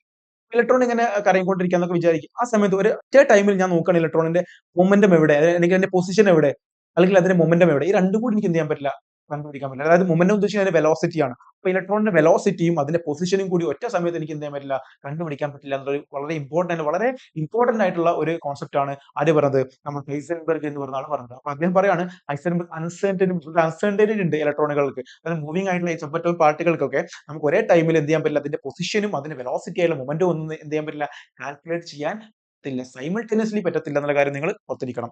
ഓക്കെ അല്ലേ? നമുക്ക് എക്സ്പ്ലെയിൻ ചെയ്യാൻ പറ്റും. ദാറ്റ് ഇസ് ഡെൽറ്റ എക്സ് എന്ന് അൺസർട്ടൻ പൊസിഷൻ ആണ്, into delta p uncertain momentum ആണ്. ഇത് is greater than or equal to H by 4 എന്നാണ് പറയുന്നത്. ഓക്കെ അല്ലേ? അപ്പൊ ഡെൽറ്റ പി എന്ന് പറയുമ്പോൾ എന്താണ്, ഡെൽറ്റ എക്സ് ഡെൽറ്റ പി എന്ന് പറഞ്ഞാൽ എം ഇൻ ഡെൽറ്റ പി. മാസിൽ എന്തില്ലടാ, മാസിൽ അൺസർട്ടൻ ഒന്നുമില്ല, വെലോസിറ്റിയിലാണ് അൺസർട്ടൻ ഉള്ളത്. So M delta P is greater than or equal to H by 4 എന്ന് പറയാം. നമുക്ക് വേണമെങ്കിൽ ഇയാളെ മാറ്റി എഴുതാം, delta X into delta V is equal to greater than or equal to H by 4πm എന്ന് കൊടുക്കാം. നമ്മൾ ഈ പ്രോബ്ലം ചെയ്യുമ്പോൾ ഈ greater than or equal to നമ്മൾ ഈക്വൽ ടു വെച്ച് ചെയ്താൽ മതി. ഓക്കെ അല്ലേ? ഇനി നമുക്ക് ഇതുമായി ബന്ധപ്പെട്ടിരിക്കുന്ന ചോദ്യങ്ങൾ നോക്കാം. Calculate the uncertainty in the velocity of a cricket ball of mass 130 gram if uncertainty in the position of the order is 1.2 angstrom എന്ന് പറയുന്നു. സിമ്പിൾ ചോദ്യമാണ്. എന്ത് കണ്ടുപിടിക്കേണ്ടത്? അൺസർട്ടൻ വെലോസിറ്റി, അതായത് ഡെൽറ്റ വി ആണ് ചോദിച്ചിരിക്കുന്നത്. ഈ ആളെയാണ് ചോദിച്ചിരിക്കുന്നത്. ഓക്കെ, അപ്പൊ നമ്മൾ സിമ്പിൾ ആയിട്ട് കാണാൻ പറ്റുമല്ലോ. Yes, delta m equal to കൊടുത്താൽ മതി. So delta V is equal to H by 4πm into delta x. കാരണം ഇയാൾ അങ്ങോട്ട് എടുത്തു. സിമ്പിൾ അല്ലേ? ഡെൽറ്റ എച്ചിന്റെ വാല്യൂ നമുക്കറിയാം 6.626 × 10⁻34 ഇവിടെ കൊടുത്തിട്ടുണ്ട്. ദെൻ അതേപോലെ തന്നെ 4π, പൈയുടെ വാല്യൂ 3.14, എമ്മിന്റെ വാല്യൂ എത്രയാണ്? 130 gram ആണ്. സോ 130 × 10⁻³ ചെയ്യണം. ദെൻ മൾട്ടിപ്ലൈ വിത്ത് പിന്നെന്താണ് ഡെൽറ്റ എക്സ്. ഡെൽറ്റ എക്സിന്റെ വാല്യൂ എത്രയാണ്? 1.2 ആങ്സ്റ്റം ആണ്. സോ ആങ്സ്റ്റത്തിന് നമ്മൾ മീറ്ററിലേക്ക് മാറ്റുമ്പോൾ 10⁻10 കൊണ്ട് മൾട്ടിപ്ലൈ ചെയ്യണം. സോ നമ്മൾ കാൽക്കുലേറ്റർ വെച്ച് ചെയ്യുമ്പോൾ നമുക്ക് എത്ര കിട്ടും മക്കളെ? 0.145 × 10⁻21 മീറ്റർ എന്ന് കിട്ടും. മനസ്സിലായിട്ടുണ്ടോ? സിമ്പിൾ കാര്യമാണ്, കൂടുതലായിട്ട് ഒന്നും പേടിക്കണതില്ല, ഡയറക്റ്റ് ക്വസ്റ്റ്യൻ ആണ്. ഇനി നമ്മൾ ക്വാണ്ടം നമ്പേഴ്സ് കിടക്കാൻ പോകും. ക്വാണ്ടം നമ്പേഴ്സ് നമ്പർ പറയുമ്പോൾ എന്താ സംഭവം? ആക്ച്വലി ക്വാണ്ടം നമ്പർ ഈ പറയുന്ന ഇലക്ട്രോണുകളുടെ അഡ്രസ് ആണ്. ഈ ഇലക്ട്രോൺ എന്നെ എവിടെ കിടക്കുന്നു, അല്ലെങ്കിൽ ഈ ഇലക്ട്രോൺ ഏത് ഷെല്ലിലാണ്, ആ ഷെല്ലിൽ ഏത് സബ് ഷെല്ലിലാണ്, ആ സബ് ഷെല്ലിൽ എങ്ങനെയാണ് ഓറിയന്റ് ചെയ്തിരിക്കുന്നത്, അതിന്റെ ഇലക്ട്രോണുകൾ എങ്ങോട്ടാണ് അതിന്റെ സ്പിൻ ഉള്ളത്, പോസിറ്റീവ് ഹാഫ് ആണ്, ആന്റി ക്ലോക്ക് വൈസ് ആണ്, ക്ലോക്ക് വൈസ് ആണ് എന്നുള്ള കാര്യങ്ങൾ, അതായത് ഒരാളുടെ പറ്റിയുള്ള കംപ്ലീറ്റ് അഡ്രസ് പറയുന്ന പോലെ ഒരു ഇലക്ട്രോണിന്റെ കംപ്ലീറ്റ് അഡ്രസ് ആണ് ആക്ച്വലി ക്വാണ്ടം നമ്പർ എന്ന് പറയുന്നത്. അത് തന്നെ 4 തരത്തിലുള്ള ക്വാണ്ടം നമ്പേഴ്സ് ഉണ്ട്. എന്തൊക്കെയാണ് മക്കളെ? പ്രിൻസിപ്പൽ ക്വാണ്ടം നമ്പർ ഉണ്ട്, അസിമുത്തൽ ഉണ്ട്, മാഗ്നറ്റിക് ഉണ്ട്, സ്പിൻ ഉണ്ട്. പ്രിൻസിപ്പൽ ക്വാണ്ടം നമ്പർ എന്ന് പറയുമ്പോൾ അതിന്റെ കറക്റ്റ് പറയുകയാണെങ്കിൽ അതിന്റെ ഓർബിറ്റിന്റെ സൈസ് അല്ലെങ്കിൽ അതിന്റെ എനർജി ഒക്കെ തീരുമാനിക്കുന്നതാണത്. ഈ ഷെല്ലിനെ പറ്റി തീരുമാനിക്കുന്നതാണ് എന്ത്? പ്രിൻസിപ്പൽ ക്വാണ്ടം നമ്പർ എന്ന് പറയുന്നത്. അത് നമ്മൾ n എന്നാണ് റെപ്രസെന്റ് ചെയ്യാറുള്ളത്. വാല്യൂ വിൽ ബി 1 2 3 4 5 ഒക്കെയാണ്, അതായത് എക്സെട്രാ പോകും. എന്നിന്റെ വാല്യൂ ഒരിക്കലും എന്താവില്ലടാ? 0 ആവില്ല എന്ന കാര്യം നിങ്ങൾ നോട്ട് ചെയ്ത് വെക്കണം. ഇനിയുള്ളതാണ് azimuthal quantum number. It gives orbital shape of the orbit. അതായത് ഈ ഓർബിറ്റൽ ഷേപ്പിനെ പറ്റി അല്ലെങ്കിൽ സബ്ഷെല്ലിനെ പറ്റിയൊക്കെ പറയുന്നതാണ് ഈ പറയുന്ന അസിമുത്തൽ ക്വാണ്ടം നമ്പർ എന്ന് പറയുന്നത്. ഓക്കെ, then അതിന്റെ വാല്യൂ വിൽ ബി എന്താണ്? n-1. അതായത് വാല്യൂ വിൽ ബി എന്തായിരിക്കും? 0 1 2 3 അങ്ങനെ പോകും. ഒരിക്കലും എന്താവില്ല? ഈക്വൽ ടു n ആവില്ല എന്നുള്ള കാര്യം നിങ്ങൾ ഓർത്തിരിക്കുക. മനസ്സിലാവുന്നുണ്ടോ? n-ന്റെ വാല്യൂ 1 ആണെങ്കിൽ l-ന്റെ വാല്യൂ 0 ആയിരിക്കും. n-ന്റെ വാല്യൂ 2 ആണെങ്കിൽ l-ന്റെ വാല്യൂ എന്തായിരിക്കും? 1 ആയിരിക്കും. അങ്ങനെ ഒരു കോൺസെപ്റ്റ് ആണ് ഇവിടെ പറയുന്നത്. മനസ്സിലാവുന്നുണ്ടോ? യെസ്. l വാല്യൂ എന്താണ്? n-1 ആണ് എന്നുള്ള കാര്യം ഓർത്തിരിക്കുക. മാഗ്നറ്റിക് ക്വാണ്ടം നമ്പർ എന്ന് പറയുമ്പോൾ ആക്ച്വലി എന്താണ്? ഇരിക്കുന്ന ഓറിയന്റേഷൻ ഓഫ് ഓർബിറ്റൽ, അതായത് സ്പേസിൽ എങ്ങനെയാണ് ഈ ഓർബിറ്റൽ അറേഞ്ച് ചെയ്തിരിക്കുന്നത്? എക്സ് ആക്സിസിലാണോ, വൈ ആക്സിസിലാണോ, സെറ്റിലാണോ, അല്ലെങ്കിൽ ആ ഒരു ഓറിയന്റേഷനെ പറ്റിയുള്ള കൃത്യമായിട്ടുള്ള കാര്യം പറയുന്നത് എന്തായിരിക്കും? അത് മാഗ്നറ്റിക് ക്വാണ്ടം നമ്പർ ആണ്. അതിന്റെ വാല്യൂ വിൽ ബി എന്തായിരിക്കും മക്കളെ? That will be -l to +l. അതായത് മക്കളെ എൽ വാല്യൂ ഇപ്പൊ 1 ആണെന്ന് വിചാരിക്കും. അപ്പൊ എം വാല്യൂ എന്തായിരിക്കും? എം വാല്യൂ -1 പിന്നെ 0 +1 അതാണ്. -1 to +1 ആയിരിക്കും, ഇൻക്ലൂഡിംഗ് 0 എന്ന കാര്യം ഓർത്തിരിക്കുക. പിന്നെ അത് മാത്രമല്ല നമുക്ക് എങ്ങനെയും കണ്ടുപിടിക്കാൻ പറ്റും. M value is equal to 2l + 1. എന്താണ്? എൽ വാല്യൂ 1 ആണെങ്കിൽ 2 × 1 + 1 ഈസ് ഈക്വൽ ടു 3. 3 വാല്യൂസ് ഉണ്ടായിരിക്കും എമ്മിന്. എൽ വാല്യൂ 1 ആണെങ്കിൽ എം വാല്യൂ എത്ര ആയിരിക്കും? 3 വാല്യൂസ് ഉണ്ട്. ഏതൊക്കെയാണ്? -1 0 1. ഇനി എൽ വാല്യൂ 0 ആണെങ്കിലോ? എൽ വാല്യൂ 0 ആണെങ്കിൽ എമ്മിന്റെ വാല്യൂ എത്രയായിരിക്കും മക്കളെ? 2 × 0 + 1 1 ആയിരിക്കും. അത് ഒറ്റ വാല്യൂ മാത്രമേ ഉണ്ടാവുള്ളൂ. ആ വാല്യൂ എന്തായിരിക്കും? 0 തന്നെയായിരിക്കും. അപ്പൊ എൽ വാല്യൂ 3 ആണെങ്കിലോ? എൽ വാല്യൂ 2 ആണെങ്കിലോ? m is equal to 2l + 2 × 2 + 1 എന്ന് പറഞ്ഞാൽ 5 വാല്യൂകൾ ഉണ്ടായിരിക്കും. അതായത് 5 സബ്ഷെല്ലുകൾ ഉണ്ടായിരിക്കും എന്നാണ് മനസ്സിലാക്കേണ്ടത്. 5 ഓറിയന്റേഷനിലായിരിക്കും ഉണ്ടായിരിക്കുക. അത് ഏതൊക്കെയായിരിക്കും? That is -2 -1 0 +1 +2. അതാണ് നിങ്ങൾ പഠിക്കുന്ന ഡി ഓർബിറ്റൽ. L2 എന്ന് പറയുന്നത് ഡി ആണല്ലോ. ഡി സബ്ഷെൽ അല്ലേ? ഡി സബ്ഷെൽ അവിടെ എന്തുണ്ടാവും? 5 ഓറിയന്റേഷൻ ഉണ്ടാവും. അതായത് dx dxy dxz dyz dx -y2 dz2 അങ്ങനെ ഉണ്ടായിരിക്കും. അതിൽ പി ആണെന്ത്? എൽ വാല്യൂ 1 എന്ന് പറയുന്നത് പി സബ്ഷെൽ അല്ലേ? ആണ്, പി സബ്ഷെല്ലാണ്. അപ്പൊ അവിടെ 3 ഓർബിറ്റൽസുകൾ ഉണ്ട്. ഇതൊക്കെയാണ് px py pz. അതാണ് കോൺസെപ്റ്റ് എന്ന് പറയുന്നത്. റെഡി അല്ലേ? ഇത് നമുക്ക് represent the orbital with following quantum numbers. Quantum നമ്പേഴ്സിന്റെ അടിസ്ഥാനത്തിൽ എന്ത് ചെയ്യാം? ഈ പറഞ്ഞിരിക്കുന്ന ഓർബിറ്റലുകൾ, ഈ പറഞ്ഞിരിക്കുന്ന ആളെ ക്വാണ്ടം നമ്പേഴ്സിന്റെ അടിസ്ഥാനത്തിൽ എന്ത് ചെയ്യാൻ പറ്റും? നമുക്ക് ഓർബിറ്റൽ റെപ്രസെന്റ് ചെയ്യാൻ പറ്റും. നോക്കിയേ, l എന്ന് പറയുമ്പോൾ നിങ്ങൾ മൈൻഡിലേക്ക് ഓടി വരുന്ന കാര്യം എന്താണ്? ദാറ്റ് ഈസ് 4 ആണ്. 4, അതായത് അവിടെ ഓർബിറ്റൽ അല്ലെങ്കിൽ അവിടെ എന്താ ഉദ്ദേശിക്കുന്നത്? അവിടെ ഷെല്ലിനെയാണ് അവിടെ പറയുന്നത്. 4 ആണ് n4 എന്ന് പറഞ്ഞാൽ 4 ആണ് വരുന്നത്. ഇനി l0 എന്ന് പറയുമ്പോൾ എന്താണ്? അത് സബ്ഷെൽ ആണ്, അത് s ആണ്. അപ്പൊ l0 എന്ന് പറയുന്നത് എന്താ മക്കളെ? ദാറ്റ് ഈസ് s ആണ്. l1 എന്ന് പറയുന്നത് എന്താണ്? അത് p ആണ്. l2 എന്ന് പറയുന്നത് എന്താണ്? ദാറ്റ് ഈസ് d ആണ്. l3 എന്ന് പറയുന്നത് എന്താണ്? f ആണ്. മനസ്സിലായിരിക്കും. അപ്പം n ഈസ് 4 and l 0 എന്ന് പറഞ്ഞാൽ ദാറ്റ് ഈസ് 4s ആണ്. then n 5 and l 3 എന്ന് പറയുന്നത് എന്താണ്? ദാറ്റ് ഈസ് 5f ആണ്. എന്താണ്? 5f ആണ്. n 3 and l 2 എന്ന് പറഞ്ഞാൽ ദാറ്റ് ഈസ് 3d ആണ്. and n 2 and l 1 2p ആണ്. Simple question. ഓക്കെ അല്ലേ? ഇനി വിച്ച് ഓഫ് ദി ഫോളോയിങ് വളരെ ഇമ്പോർട്ടന്റ് ആണ്, സ്ഥിരമായിട്ട് ചോദിക്കുന്ന ഒരു സാധനമാണ്. Following set of quantum number is not possible അല്ലെങ്കിൽ not allowed and justify your answer എന്ന കാര്യം. നിങ്ങൾ നോക്കിക്കേ, ഒന്നാമത്തെ ഓപ്ഷൻ n 3 l 3 അത് പോസിബിൾ ആണോടാ? ഞാൻ നിങ്ങളോട് പറഞ്ഞു l എന്ന് പറയുന്നത് എന്താണ്? n-1 വാല്യൂ മാത്രമേ വരുള്ളൂ. അതായത് n 3 ആണെങ്കിൽ l എന്താണ്? 2 അല്ലെങ്കിൽ അങ്ങനെ വരുള്ളൂ. അപ്പൊ അത് തെറ്റല്ലടാ, അത് തെറ്റല്ല. n l ഒരിക്കലും ഈക്വൽ ആകൂല. n l ഒരിക്കലും എന്തില്ല? ഈക്വൽ ആവില്ല. അപ്പൊ അത് തെറ്റാണ്. ഒന്നാമത്തെ തെറ്റാണ്. n = 2 l = 1 m = 0 s = -1/2 പറ്റും. അത് ഓക്കെയാണ്. ദെൻ പിന്നെ ഇവിടെ ഇതെന്താണ് n equal to 1 l equal to 0 അതും ഓക്കെയാണ്. ഈ നാലാമത്തെ ക്വസ്റ്റ്യൻ നോക്കിയേ n equal to 0 l equal to 0 n ഒരിക്കലും 0 ആവൂല. എന്താണ് ഒരിക്കലും 0 ആവില്ല. അപ്പോൾ എന്താണ് ഇത് തെറ്റാണ്. അതും തെറ്റാന്ന കാര്യം നിങ്ങൾ മനസ്സിലാക്കി വെക്കുക. Next identify the quantum number which gives the shape of the orbital. മക്കൾ ഷേപ്പ് ഓഫ് ദ ഓർബിറ്റൽ തരുന്ന ആരാണ്? നിങ്ങൾ പഠിച്ചല്ലേ അസിമുതൽ ക്വാണ്ടം നമ്പറിലെ ഷേപ്പ് തരുന്നത്. യെസ്. ഇനി ഇതിന്റെ ഓറിയന്റേഷൻ അല്ലെങ്കിൽ സ്പേഷ്യൽ ഓറിയന്റേഷൻ അല്ലെങ്കിൽ അറേഞ്ച്മെന്റ് ഒക്കെ എന്തുമായി ബന്ധപ്പെട്ടാണ്? That is about magnetic quantum number ആണ്. സോ അതാണ് മാഗ്നറ്റിക് ക്വാണ്ടം നമ്പർ എന്ന് പറയുന്നത്. ഇനി draw the shape of 1s and 2s. മക്കളെ 1s എന്ന് ഒരു ഉണ്ട വരച്ചാൽ മതി. 1s സ്ഫിയറിക്കൽ ഷേപ്പ് ആണ്. ഇനി അത് എക്സ് ആക്സിലും വൈ ആക്സിലും ആണ് ഉണ്ടായിരിക്കുന്നത്.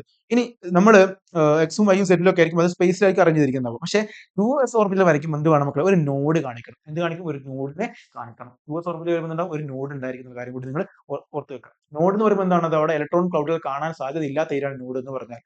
അപ്പോൾ നിങ്ങൾ അവിടെ ഒരു ഗ്യാപ്പ് ഇങ്ങനെ കൊടുത്താൽ മതി. കണ്ടോ? ഒരു ഗ്യാപ്പ്. റെഡി അല്ലേ? യെസ്. ഇനി draw shape of different P orbital. P orbital എന്ന് പറഞ്ഞാൽ എല്ലാവർക്കും ഒരു പി എക്സ് ഉണ്ട്, പി വൈ ഉണ്ട്, പി സെഡ്. ആ മൂന്നും ജസ്റ്റ് എന്താ മതി? ഓരോ ആക്സിസ് കൊടുത്തിട്ട് ഇങ്ങനെ വരച്ചു കൊടുത്താൽ മതി. ദെൻ അതേപോലെ ഡി ഓർബിറ്റൽ 5 തരത്തിലുണ്ട്. D x y, d x z and d y z, d x square means y square, d z square. അത് നിങ്ങൾ വരയ്ക്കാവുന്നതേ ഉള്ളൂ. സിമ്പിൾ സാധനങ്ങളാണ്. ഇനി അവസാനത്തെ ഭാഗമായിട്ട് വരുന്നത് നമുക്ക് നോഡുകൾ വെച്ചിട്ട് ചോദ്യം. നോഡുകൾ എന്ന് പറയുമ്പോൾ രണ്ട് തരത്തിലുണ്ട്. ഒന്ന് റേഡിയൽ നോഡും ഉണ്ട്, ആംഗുലാർ നോഡും ഉണ്ട്. റേഡിയൽ നോഡ് എങ്ങനെ കണ്ടുപിടിക്കുക? Radial node is equal to n minus L minus 1. n minus L minus 1. Angular node എന്ന് പറയുമ്പോൾ that is equal to L. അതായത് magnetic principal quantum number azimuthal quantum number വാല്യൂന് ഈക്വൽ ആണെന്ന് angular node എന്ന് പറയുന്നത്. Total number of node എന്ന് പറഞ്ഞാൽ ഇത് രണ്ടും കൂടി കൂട്ടുക. n minus L minus 1 n minus L minus 1 plus l എന്ന് പറയുന്നതായിരിക്കും മക്കളെ. That is equal to n minus 1. ഇതാണ് ടോട്ടൽ നമ്പർ ഓഫ് നോഡ് എന്ന് പറഞ്ഞത്. അപ്പൊ നമുക്ക് ഓരോന്ന് കണ്ടുപിടിക്കാലോ. 1s ആകുമ്പോൾ എന്താ മക്കളെ? n ന്റെ വാല്യൂ 1 ആണ്, l ന്റെ വാല്യൂ 0 ആണ്. സോ ടോട്ടൽ നോഡ് എന്താണ്? 0 ആണ്. അപ്പൊ നിങ്ങൾ സിമ്പിൾ ആയിട്ട് ഒരു എക്സാമ്പിൾ പറയാം. 4d ആണെങ്കിലോ 4d ആണെങ്കിൽ നിങ്ങൾ ആലോചിക്കുക n ന്റെ വാല്യൂ 4 ആണ്, l ന്റെ വാല്യൂ 3 ആണ്. l ന്റെ വാല്യൂ എന്താണ്? l ന്റെ വാല്യൂ 2 ആണ്. അപ്പൊ നിങ്ങൾക്ക് n മൈനസ് എൽ മൈനസ് 1 എന്നത് റേഡിയൽ നോഡ് കിട്ടും. ദാറ്റ് ഈസ് ഈക്വൽ ടു 1 ആണ്. ആംഗുലാർ നോഡ് എന്താണ്? ദാറ്റ് ഈസ് ഈക്വൽ ടു 2 ആണ്. ദെൻ ടോട്ടൽ നോഡ് എന്താണ്? 3 ആണ്. അപ്പൊ ഓരോന്നും നമുക്ക് കാൽക്കുലേറ്റ് ചെയ്യാൻ പറ്റും. ഇനി അവസാനത്തെ ഭാഗത്തേക്ക് കടക്കുന്നു. Different rules for filling electrons in orbital. അതായത് നമ്മൾ ഓർബിറ്റൽസിൽ നമുക്ക് ഇലക്ട്രോണിനെ ഫില്ല് ചെയ്യാൻ ഒരുപാട് റൂളുകളുണ്ട്. തോന്നും പോലെ ഇലക്ട്രോൺസ് ചെയ്യാൻ പറ്റില്ല, ഫില്ല് ചെയ്യാൻ പറ്റില്ല. നമുക്ക് മനസ്സിലുണ്ടാവും ഇങ്ങനത്തെ സംഭവങ്ങളൊക്കെ അല്ലേ? അതായത് ഇലക്ട്രോണുകൾ ഫില്ല് ചെയ്യുന്ന സമയത്ത് തോന്നും പോലെ ചെയ്യാൻ പറ്റില്ല. ആദ്യം നമ്മൾ എന്ത് ചെയ്യണം? ഇലക്ട്രോൺസുകൾ അതായത് ഈ പറഞ്ഞിരിക്കുന്ന ഇത് ഡി ഓർബിറ്റൽ എന്ന് വിചാരിക്കും. ഡി ഓർബിറ്റൽസിന്റെ പ്രത്യേകത എന്താ? എല്ലാവരും ഡീജനറേറ്റ് ഓർബിറ്റൽ. ഡീജനറേറ്റ് ഓർബിറ്റൽ എന്ന് പറയുന്നത് എല്ലാവർക്കും ഈക്വൽ എനർജിയാണ്. അപ്പൊ അതുകൊണ്ട് തന്നെ നമ്മൾ ആദ്യം നമുക്ക് എന്റെ കയ്യിൽ ഇപ്പോൾ 6 ഇലക്ട്രോൺ എന്ന് വിചാരിക്കും. എത്ര ഇലക്ട്രോൺ ഉണ്ട്? 6 ഇലക്ട്രോൺ എന്ന് വിചാരിക്കും. അപ്പൊ എനിക്ക് വേണമെങ്കിൽ എന്ത് ചെയ്യാം? 1 2 3 4 5 6 ഇങ്ങനെ ഫില്ല് ചെയ്യാൻ പറ്റുമോ? ഇങ്ങനെ ഫില്ല് ചെയ്യാൻ പറ്റില്ല. കാരണം ആദ്യം എന്ത് ചെയ്യണം? ഞാൻ ഫസ്റ്റ് ഓഫ് ഓൾ ഞാൻ എന്ത് ചെയ്യണം? ആദ്യം ഈ 5 ഇലക്ട്രോണുകൾ ഫില്ല് ചെയ്യണം. എന്നിട്ട് മാത്രം ആറാമത് ചിന്തിക്കാൻ പറ്റുള്ളൂ. അതായത് എനിക്ക് 5 ഓർബിറ്റൽ ഉണ്ടെങ്കിൽ ഞാൻ എന്ത് ചെയ്യണം? ആദ്യം 1 2 3 4 5 ആദ്യം 5 ഡീജനറേറ്റ് ഓർബിറ്റൽ ഫില്ല് ചെയ്തതിന് ശേഷം മാത്രമേ ആറാമത്തായിട്ട് ഇയാളെ ചെയ്യാൻ പാടുള്ളൂ. ഇതാണ് ഈ റൂളിനെ വിളിക്കുന്ന പേരാണ് മക്കളെ. ഈ റൂളിനെ വിളിക്കുന്ന പേരാണ് this is known as Hund's rule. Okay, it's known as Hund's rule of maximum multiplicity. It states that electron pairing in degenerate orbital take place only after partially filling all such orbitals. അതായത് degenerate orbital ഒക്കെ partially fill ചെയ്ത ശേഷം മാത്രമേ ഉള്ളൂ നമ്മൾ എന്ത് ചെയ്യാൻ പറ്റുള്ളൂ? കംപ്ലീറ്റ് ഫുൾ ഫില്ലിംഗ് അല്ലെങ്കിൽ ചെയ്യാൻ പാടുള്ളൂ എന്ന കാര്യം ഓർത്തിരിക്കുക. അതിനെ വിളിക്കുന്ന പേരാണ് ഹൺസ് റൂൾ എന്ന് പറയുന്നത്. Hund's rule. ഇനി അതേപോലെ തന്നെ മക്കളെ നമുക്കറിയാം മറ്റൊരു ഇമ്പോർട്ടന്റ് കൺസെപ്റ്റ്. ഈ ഇലക്ട്രോൺ ഫില്ല് ചെയ്യുന്ന നമ്മൾ പഠിച്ചിട്ടുണ്ട് 1s2 2s2 2p6 അല്ലെ? 1s 2s 2p ഈ സംഭവം ഓർഡറിലാണ് പോകുന്നത്. എന്തുകൊണ്ടാണ്? ആദ്യം നമ്മൾ ഏറ്റവും എനർജി കുറഞ്ഞ ആളെ ഫില്ല് ചെയ്യണം. ആ ഒരു ഓർബിറ്റിൽ ഫില്ല് ചെയ്തതിനു ശേഷം മാത്രമേ നമ്മൾ എനർജി കൂടിയ ഓർഡറിൽ ഫില്ല് ചെയ്യുള്ളൂ. അപ്പൊ ആ ഒരു ഓർഡറിനെ വിളിക്കുന്ന അല്ലെങ്കിൽ ആ റൂളിനെ വിളിക്കുന്ന പേരാണ് അഫ്ബാവ് പ്രിൻസിപ്പിൾ എന്ന് പറയുന്നത്. അഫ്ബാവ് പ്രിൻസിപ്പിൾ നോക്കിയേ. It state that orbitals are filled in the increasing order of the energy. Energy increase ചെയ്യുന്ന ഓർഡറിലാണ് ഇലക്ട്രോണുകൾ എന്ത് ചെയ്യുന്നത്? ഫില്ല് ചെയ്യുന്നത്. എവിടെ? ഓർബിറ്റൽസുകളിൽ. അപ്പൊ അതിനെ വിളിക്കുന്ന ആ റൂളിനെ വിളിക്കുന്ന പേരാണ് അഫ്ബാവ് പ്രിൻസിപ്പിൾ. ഇത് വളരെ ഇമ്പോർട്ടന്റ് ഒരു പ്രിൻസിപ്പിൾ നമുക്ക്. അതാണ് പോളീസ് എക്സ്ക്ലൂഷൻ പ്രിൻസിപ്പിൾ. ഇത് വളരെ ഇമ്പോർട്ടന്റ്. എന്താ പോളി എക്സ്ക്ലൂഷൻ പ്രിൻസിപ്പിൾ എന്ന് പറഞ്ഞു കഴിഞ്ഞാൽ മക്കളെ എല്ലാ സംഭവങ്ങളും അതായത് നമ്മളിപ്പം ഒരു ഇലക്ട്രോണെ പറ്റി പഠിക്കുകയാണെങ്കിൽ it say that no two electrons can atom have same set of 4 quantum number. അതായത് മക്കളെ പറഞ്ഞു പ്രിൻസിപ്പൽ ക്വാണ്ടം നമ്പർ ഉണ്ട്, അസിമുത്തൽ ഉണ്ട്, മാഗ്നറ്റിക് ഉണ്ട്, സ്പിൻ ഉണ്ട്. ഈ 4 ക്വാണ്ടം നമ്പറും ഒരാൾക്ക് എന്താവില്ല. ഒരു 2 ഇലക്ട്രോൺ എടുത്ത് നോക്കുകയാണെങ്കിൽ ഒരു 2 ഇലക്ട്രോൺ ആണെങ്കിൽ ഒരു ഇപ്പൊ എക്സാമ്പിൾ പറയാം. 2 ഇലക്ട്രോൺസ് ഉണ്ട് വിചാരിക്കുക. എന്റെ കയ്യിൽ ഇപ്പൊ 2 ഇലക്ട്രോൺസ് ഉണ്ട്. ഫോർ എക്സാമ്പിൾ ഈ 2 ഇലക്ട്രോൺസ് ഇതൊരു ഇലക്ട്രോൺ ആണ്, ഇലക്ട്രോൺ വിചാരിച്ചോ. അപ്പൊ ആ 2 ഇലക്ട്രോൺസിനെ ഞാൻ പഠിക്കുമ്പോൾ ഈ 2 ഇലക്ട്രോണിനും ഒരിക്കലും എന്താവില്ല 4 സെറ്റ് ക്വാണ്ടം നമ്പർ എന്താവില്ല ഈക്വൽ ആവില്ല. അതായത് ഇപ്പൊ പ്രിൻസിപ്പൽ ക്വാണ്ടം നമ്പർ ഈക്വൽ ആവാം, സിമുത്തൽ ഈക്വൽ ആവും, മാഗ്നറ്റിക് ഈക്വൽ ആവും. പക്ഷെ സ്പിന്നിന് കുഴപ്പം എന്താ? ഒരാൾ മുകളിലോട്ടാണെങ്കിൽ ക്ലോക്ക്വൈസ് ആണെങ്കിൽ മറ്റാൾ എന്തായിരിക്കും? ആന്റി ക്ലോക്ക്വൈസ് ആയിരിക്കും. ഒരു പെയർ ഓഫ് ഇലക്ട്രോൺസിനെ എടുത്ത് നോക്കുമ്പോൾ ഒരിക്കലും 4 സെറ്റ് ഓഫ് ക്വാണ്ടം നമ്പർ എന്താവില്ലടാ ഈക്വൽ ആവില്ല എന്നുള്ള ഒരു കോൺസെപ്റ്റ് ആണ് ആര് പറയുന്നത് മക്കളെ? നമ്മുടെ പോളീസ് എക്സ്ക്ലൂഷൻ പ്രിൻസിപ്പിൾ പറയുന്നത്. ഓക്കെ അല്ലേ? അത് വളരെ ഇമ്പോർട്ടന്റ് ആയ ഒരു കോൺസെപ്റ്റ് ആണ്. യെസ്. നമ്മൾ എക്സെപ്ഷണൽ കോൺഫിഗറേഷനുമായി ബന്ധപ്പെട്ട അതായത് നമ്മൾ ഹാഫ് ഫിൽഡും ഫുൾ ഫിൽഡും എക്സെപ്ഷണൽ ഇലക്ട്രോണിക് കോൺഫിഗറേഷൻ ഉണ്ട്. ഒന്ന് ക്രോമിയത്തിന്റെയും കോപ്പറിന്റെയും. ക്രോമിയം എന്ത് കാണിക്കുന്നുണ്ട് മക്കളെ? ക്രോമിയം നമ്മൾ വിചാരിക്കും ക്രോമിയത്തിലെ ഇലക്ട്രോണിക് കോൺഫിഗറേഷൻ നോക്കുമ്പോൾ നമ്മൾ വിചാരിക്കുന്നത് എന്താണ്? 3d 4 3D4 ഫോറസ്റ്റ് ആണെന്ന് വിചാരിക്കും. പക്ഷെ എന്തല്ല 3D4 ഫോറസ്റ്റ് പകരം എന്താണ് 3D5 ഫോറസ്റ്റ് ആണ്. അതെന്തുകൊണ്ടാണ് ഹാഫിലിഡ് സ്റ്റെബിലിറ്റി മൂലമാണ് 3D5 ഫോറസ്റ്റ് ആണ് കാണിക്കുന്നത്. അതേപോലെ കോപ്പർ നമ്മൾ വിചാരിക്കുന്നത് 3D9 ഫോറസ്റ്റ് എന്ന് വിചാരിക്കും. പക്ഷെ എന്തല്ല 3D9 ഫോറസ്റ്റ് പകരം എന്താണ് 3D10 ഫോറസ്റ്റ് ആണ്. റീസൺ എന്താ വെച്ച് കഴിഞ്ഞാൽ അത് ഫുൾഫിൽഡ് ഇലക്ട്രോണിക് കോൺഫിഗറേഷൻ കാണിക്കുന്നത് കൊണ്ടാണ്. ഇത്രയുമാണ് വളരെ ഇമ്പോർട്ടന്റ് ആയിട്ടുള്ള കാര്യങ്ങൾ. അപ്പൊ നിങ്ങൾ കൃത്യമായിട്ട് ഈ ഭാഗങ്ങളൊക്കെ പഠിക്കണം. നമുക്ക് ഒരുപാട് ചോദ്യങ്ങൾ ഇനി ചെയ്യേണ്ടതായിട്ടുണ്ട്. സമയപരിധി കൊണ്ട് നമ്മൾ നിർത്തിയതാണ്. നിങ്ങൾ എന്ത് ചെയ്യാം, വളരെ സ്പീഡിൽ പറഞ്ഞു പോയിട്ടുണ്ട് കാര്യങ്ങൾ. നമ്മൾ 15-ാം തീയതി നമ്മൾ എക്സാം, അതുകൊണ്ട് ഒരു ക്വിക്ക് റിവിഷൻ ആയിട്ടാണ് നമ്മൾ ഇത് പ്ലാൻ ചെയ്തിരുന്നത്. അപ്പോൾ നിങ്ങൾക്ക് എല്ലാ ഭാഗവും മനസ്സിലായെന്ന് വിചാരിക്കുന്നു. അപ്പോൾ അടിപൊളിയായിട്ട് നിങ്ങൾ പഠിക്കുക. സ്ട്രക്ചർ ഓഫ് ഫാറ്റ് എന്ന് പറയുമ്പോൾ അത്യാവശ്യം വെയിറ്റ് ചെയ്ത ചാപ്റ്റർ ആണ്. ഓൾമോസ്റ്റ് ഒരു 8 മാർക്കൊക്കെ ചോദിക്കാൻ ചാൻസ് ഉള്ള ചാപ്റ്റർ ആണ്. 8 മുതൽ 10 മാർക്ക് വരെ നിങ്ങൾ എക്സ്പെക്ട് ചെയ്യാം. നിങ്ങൾ കൃത്യമായിട്ട് പഠിക്കാം, ഉഷാറാക്കാം. All the best.